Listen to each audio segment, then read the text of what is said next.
Dhanik Bharat educational institutions inter IIT JEE NEET admission open.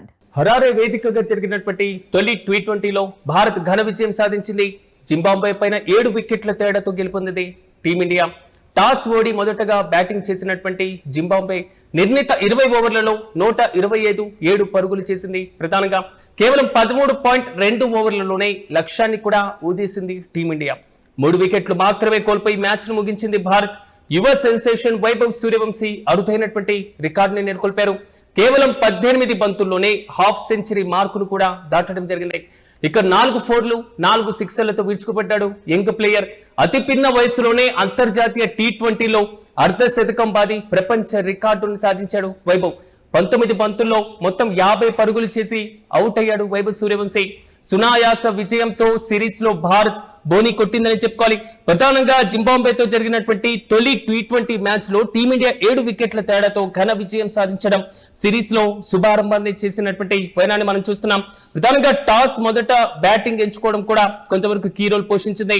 Zimbabwe జట్టు నిర్ణీత 20 ఓవర్లలో 125 7 పరుగులు చేసినటువంటి వైనాన్ని మనం చూస్తున్నాం. 126 పరుగుల లక్ష్యాన్ని టీమిండియా కేవలం 13.2 ఓవర్లలోనే వికెట్లను కోల్పోయి సునాయాసంగా ఛేదించినటువంటి వైనానికి సంబంధించి ప్రధానంగా ఈ వైభవ్ సూర్యవంశీ సంచలనమైనటువంటి రికార్డునే ఇప్పుడు జరిగినటువంటి మ్యాచ్ లో నెలకొల్పారనేది క్లియర్ కట్ గా మనం చూడొచ్చు. అయితే యంగ్ సెన్సేషన్ వైభవ్ సూర్యవంశీ కేవలం 18 బంతుల్లో అర్ధ శతకాన్ని పూర్తి చేసి సరికొత్త రికార్డుని నెలకొల్పడం, 4 ఫోర్లు 4 సిక్సర్లతో విరుచుకుపడి మొత్తం 19 బంతుల్లో 50 పరుగులు చేసినటువంటి వైనాన్ని మనం చూసాం. పిచ్ యొక్క పరిస్థితితో పాటుగా టాస్ ప్రభావం, ఇవి రెండు కూడా టీమిండియాకు కొంతవరకు కలిసి వచ్చేటువంటి అంశం మాత్రం క్లియర్ కట్ గా కనబడుతుంది. హరారే పిచ్ పైన ప్రారంభంలో ఉన్నటువంటి కొంతవరకు ఏదైతే తేమ ఉంటుందో ఆ తేమ మొత్తం కూడా కొంతవరకు భారత టీం తనకు అనుకూలంగా మార్చుకోవడంలో కొంతవరకు కీ రోల్ పోషించింది అనేటువంటి ఇష్యూ కూడా మనం చూడొచ్చు.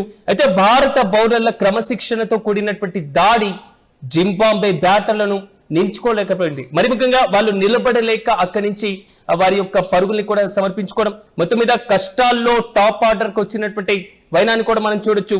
కొంతవరకు వైభవ్ సూర్యవంశీ యొక్క ఎఫెక్ట్ ఏ విధంగా ఉంది అనేటువంటి అంశాన్ని ఒకసారి మనం క్లియర్ కట్ గా పరిశీలించినప్పుడు భారత క్రికెట్ చరిత్రలోనే కాదు, ప్రపంచ క్రికెట్ చరిత్రలోనే తన వైపు సృష్టించుకొని తనకంటూ ఒక ప్రత్యేకమైనటువంటి రికార్డు నెలకొల్పున్నటువంటి వైభవ్ సూర్యవంశీ తన అద్భుతమైనటువంటి టైమింగ్, భయం లేనటువంటి ఆట తీరు, దీంతో పాటుగా బ్యాటింగ్ శైలితో ఎంతో మంది దిగ్గజాలను సైతం ఆశ్చర్యపరుస్తున్నారు అనడంలో ఎలాంటి అతిశయోక్తి లేదు. ఎందుకంటే జింబాబ్వేతో జరిగినటువంటి మ్యాచ్ లో అతను సృష్టించినటువంటి విధ్వంసం అంతా ఇంత కాదు. జింబాబ్వే బౌలర్ల నెత్తిన ఒక పిడుగు పడినంత పనిచేస్తూ కూడా అసలు వైభవ్ క్రీజులోకి వచ్చిన క్షణం నుంచి విరుచుకుపడ్డమే మొదలు పెట్టేశాడు.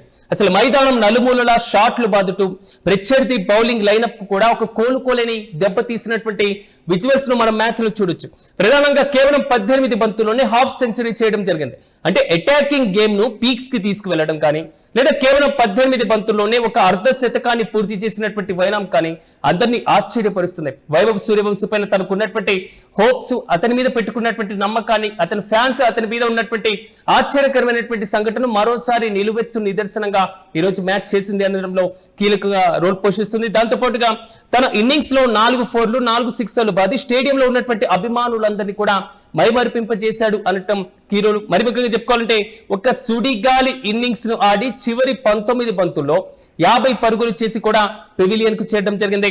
అయితే ఈ విధ్వంసకరమైనటువంటి ఇన్నింగ్స్ తో వైభవ్ సూర్యవంశీ రికార్డుల పుస్తకాల్లో తన పేరును సువర్ణాక్షరాలతో రాసుకున్నాడు అనడంలో మాత్రం ఒక బలమైనటువంటి క్వశ్చన్ కాదు, ఇక్కడ బలమైనటువంటి వాదన అయితే క్లియర్ కట్ గా మనం చూడొచ్చు. ఈ రోజు ప్రదర్శన కూడా అలాంటి అంశాన్ని ప్రధానంగా ప్రతిబింబిస్తుంది.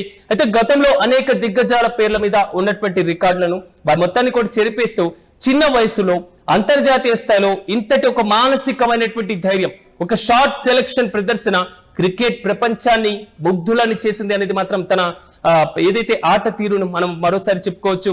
ప్రధానంగా వైభవ్ సూర్యవంశీ ప్రదర్శించినటువంటి ఈ విధ్వంసకరమైనటువంటి ఆట తీరు అతనిలో ఉన్నటువంటి నైపుణ్యాన్ని, అతనిలో ఉన్నటువంటి పట్టుదలకు నిదర్శనంగా నిలుస్తున్నాయి. ఎటకేలకు ఈ రోజు జరిగినటువంటి మ్యాచ్ లో మాత్రం కీలకమైనటువంటి మలుపుగానే భావించాలి.